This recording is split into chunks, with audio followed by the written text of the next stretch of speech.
Il y a le regard de l'historien, il y a le regard du géographe aussi. D'un point de vue de l'historien ou de l'historien du climat, c'est intéressant aussi d'essayer de reconstituer l'évolution climatique passée pour peut-être mieux comprendre ce qui se passe actuellement et peut-être ce qui se passera dans le futur. Disons que c'est une autre source d'information par rapport aux autres études plus prospectives qui peuvent être menées.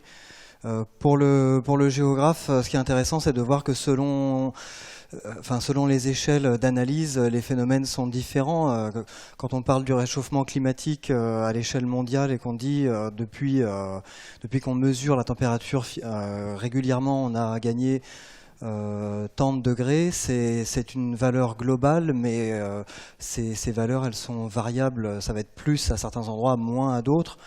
Et puis, d'un point de vue social aussi, la perception de ce climat varie selon les espaces, selon les groupes sociaux. Donc, c'est assez intéressant.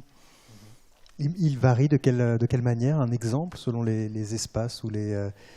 Oui, enfin, donc moi, puisque j'ai travaillé sur les tempêtes, ce qui m'intéressait, c'était aussi de comparer un espace insulaire par rapport à un espace continental, et un espace insulaire particulièrement concerné par un événement météorologique donné, qu'est la tempête. Et donc là, on voit quand même très bien que la culture du risque, elle est d'autant plus développée qu'on est habitué à l'aléa en question.